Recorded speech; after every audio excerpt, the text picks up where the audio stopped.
Halo teman-teman, kita bertemu lagi dengan channel CADV. Kami mengajak teman-teman berwisata di alun-alun Sidoarjo dan sambil belajar sejarah Sidoarjo pada masa lalu. Sidoarjo adalah sebuah kabupaten di Provinsi Jawa Timur, Indonesia. Ibu kotanya adalah Kecamatan Sidoarjo.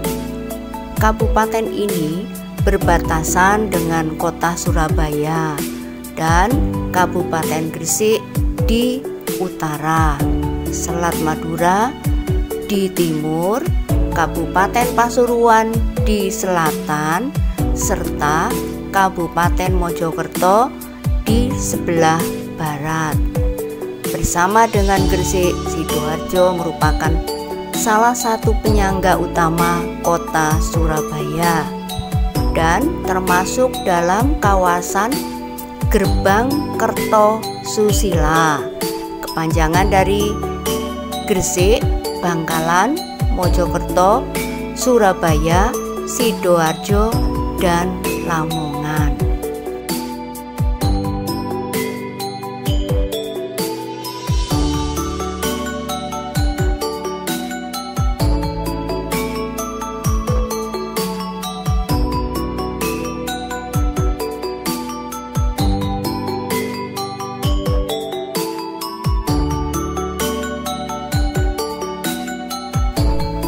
Pada masa kolonialisme Hindia Belanda, Sidoarjo merupakan bagian dari kota Surabaya. Nama daerahnya pada masa itu ialah Sidokare.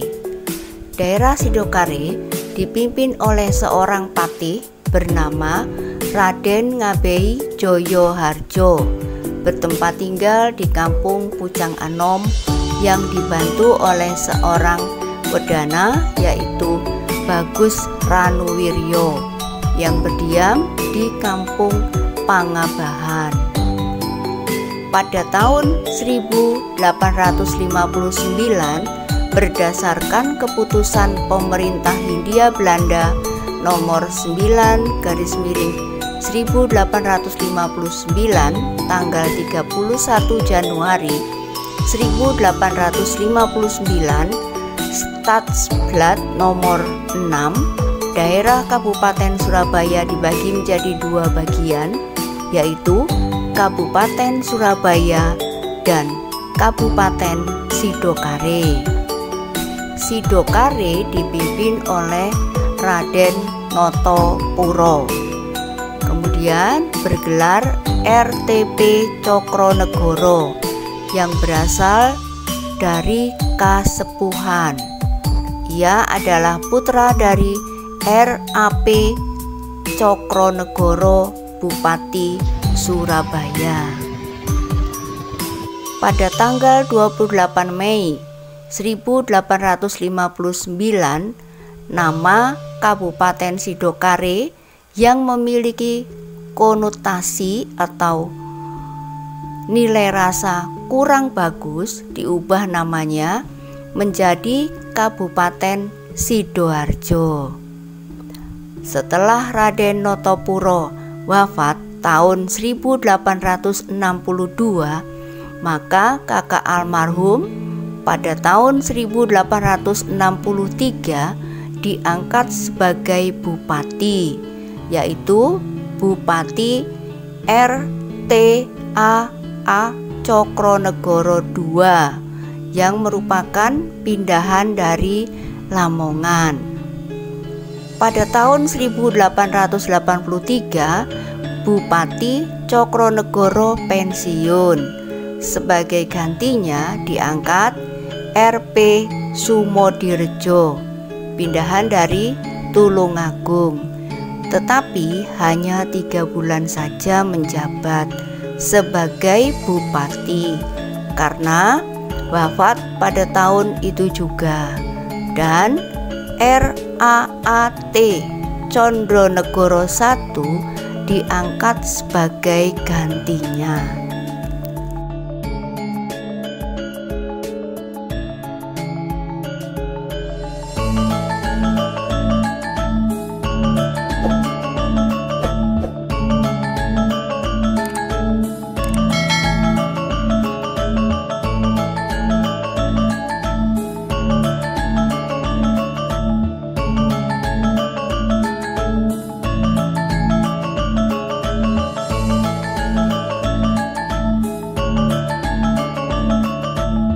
pada masa pendudukan Jepang, yaitu tanggal 8 Maret 1942 sampai dengan 15 Agustus 1945, daerah delta Sungai Berantas termasuk Sidoarjo juga berada di bawah kekuasaan pemerintahan militer Jepang, yaitu oleh Kaigun, Tentara Laut Jepang.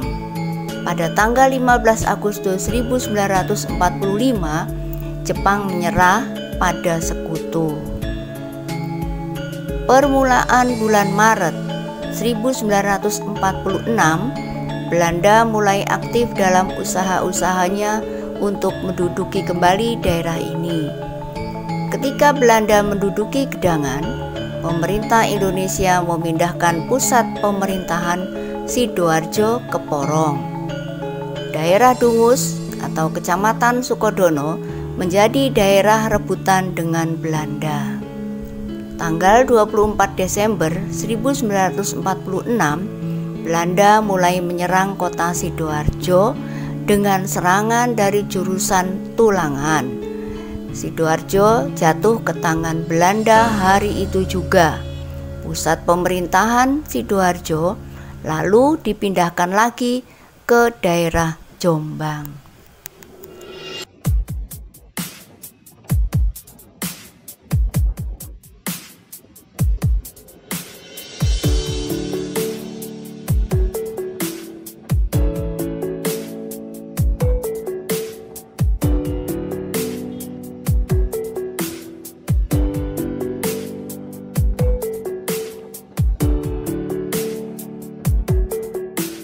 Pemerintahan pendudukan Belanda dikenal dengan nama Rekomba berusaha membentuk kembali pemerintahan seperti pada masa kolonial dulu. Pada bulan November 1948 dibentuklah negara Jawa Timur, salah satu negara bagian dalam Republik Indonesia Serikat. Sidoarjo berada di bawah pemerintahan Rekomba hingga tahun 1949, meskipun Indonesia sudah merdeka. Pada tanggal 27 Desember 1949, sebagai hasil kesepakatan Konferensi Meja Bundar, Belanda menyerahkan kembali negara Jawa Timur kepada Republik Indonesia Serikat, sehingga daerah Delta Brantas dengan sendirinya menjadi daerah Republik Indonesia.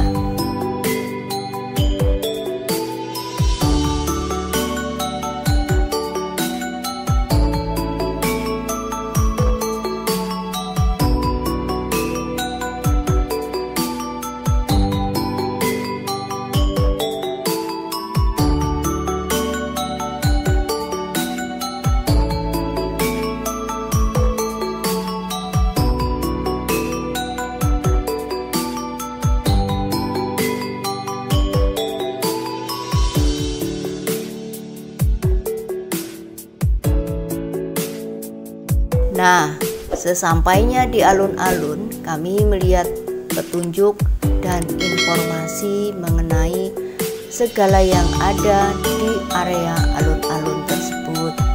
Ada monumen Sidoarjo, monumen di tengah-tengah alun-alun dengan simbol kota atau Kabupaten Sidoarjo, monumen Jayandaru berdiri megah di area alun-alun di tepi jalan raya. Monumen dengan simbol bandeng dan udang yang merupakan produk unggulan Kabupaten Sidoarjo.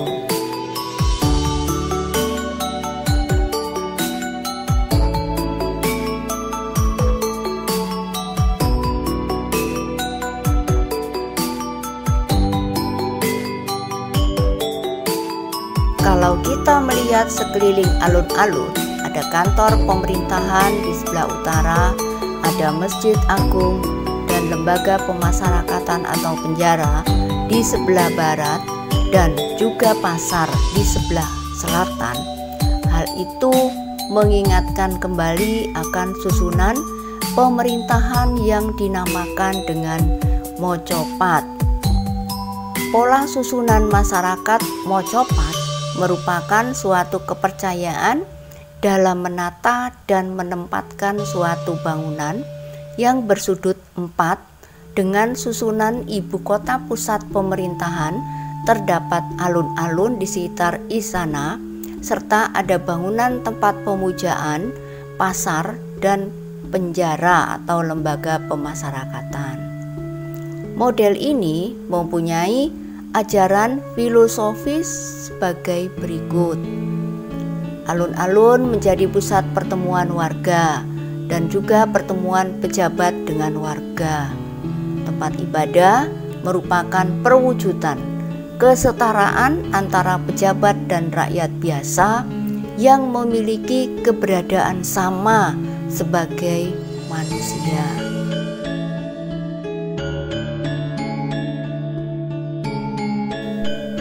Kita kembali ke sejarah masa lalu. Sidoarjo dulunya adalah pusat kerajaan Jenggala yang peninggalannya masih bisa kita lihat sampai sekarang berupa candi, prasasti, atau peninggalan berupa bangunan seperti Candi Prada. Candi Prada terletak di Dusun Reno Pencil, Sidoarjo. Candi ini merupakan situs purbakala peninggalan Empu Barada. Di sekitar situs tersebut ditemukan pula prasasti Watu Mana yang menurut warga sekitar sempat disebut dengan nama Punden Prada. Candi ini dibuat oleh Empu Barada sebagai sarana pemujaan kepada Sang Hyang Batara Ismaya atau Barata Kartika. Sayangnya, candi peninggalan Empu Barada ini sudah dirusak oleh warga pada tahun 1965. Peninggalan dari Kerajaan Jenggala selanjutnya adalah situs tumpukan batu bata. Situs ini belum lama ditemukan di daerah persawahan Desa Urang Agung, Sidoarjo. Situs ini berupa tumpukan batu bata yang memiliki luas sekitar 4 meter persegi. Berikutnya adalah Sumur Tua. Sumur kuno berada di tengah area tambak yang ada di desa PP Tambak, Sedati, Sidoarjo. Situs bersejarah ini menjadi salah satu destinasi yang banyak dikunjungi oleh masyarakat dari berbagai daerah. Saat ini, peninggalan dari Kerajaan Jenggala ini airnya masih tetap bersih dan segar, sehingga biasanya air tersebut digunakan oleh warga setempat untuk kebutuhan sehari-hari.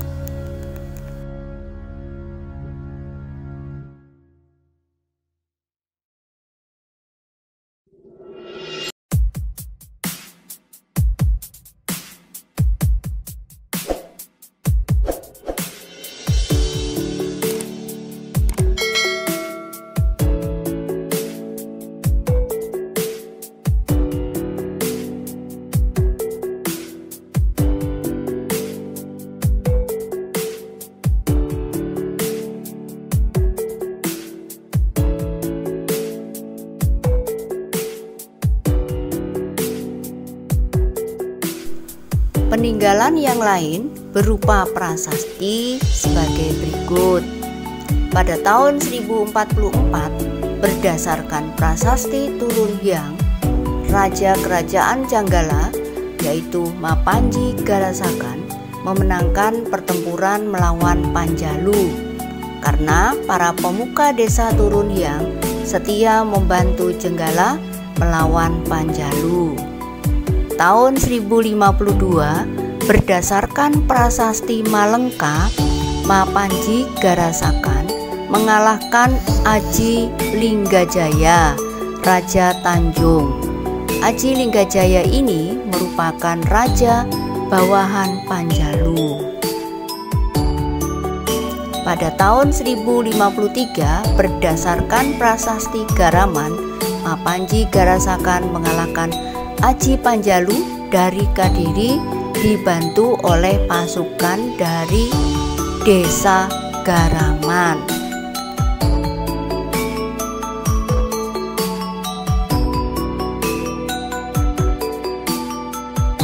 Menurut beberapa prasasti yang ditemukan, diketahui bahwa Jenggala pernah berperang melawan Panjalu. Sebenarnya, Panjalu dan Jenggala adalah satu wilayah di masa pemerintahan Raja Airlangga, Kerajaan Kediri. Wilayah kerajaan dibagi dua menjadi Panjalu dan Jenggala untuk menghindari pemberontakan dalam perebutan tahta setelah Raja Airlangga turun tahta. Panjalu diperintah oleh Sri Samarawijaya, sedangkan Jenggala diperintah oleh Mapanji Garasakan, yang keduanya adalah anak-anak laki-laki Raja Airlangga dan istri yang berbeda. Peperangan Panjalu dan Jenggala berlangsung sangat lama, sejak tahun 1044 sampai dengan 1135, ketika Jenggala dikalahkan oleh Raja Panjalu Prabu Jayabaya. Kejayaan Kediri atau Panjalu di bawah Raja Jayabaya dapat dilihat dari berkembangan kejayaan Kediri atau Panjalu di bawah Raja Jayabaya dapat dilihat dari berkembangnya seni sastra seperti Kakawin Baratayuda yang ditulis oleh Empu Sedah dan Empu Panuluh pada tahun 1157, dan ramalan Prabu Jayabaya yaitu Jangka Jayabaya yang masih terkenal hingga sekarang. Kerajaan Kediri sangat terkenal di wilayah Asia Tenggara dari peta perdagangan abad 12 akhir hingga awal abad 13. Sektor perdagangan, jalinan dagang kerajaan Kediri sampai wilayah India dan Cina, Vietnam, Melayu sampai ke timur di Maluku. Melihat kebesaran dan kejayaan kerajaan besar di wilayah Jawa Timur khususnya dan Indonesia pada umumnya, selayaknya kita bangga dengan keberhasilan para leluhur kita yang bahkan sudah diakui oleh dunia sejak abad 12 yang lalu. Sudah seharusnya kita sebagai keturunan dari para leluhur yang hebat itu lebih bangga terhadap diri sendiri, bangga terhadap budaya sendiri, menghilangkan rasa rendah diri, dan berani bersaing dengan bangsa lain.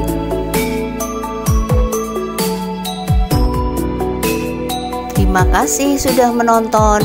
Jangan lupa klik tombol like, subscribe, dan komen sebagai masukan kami.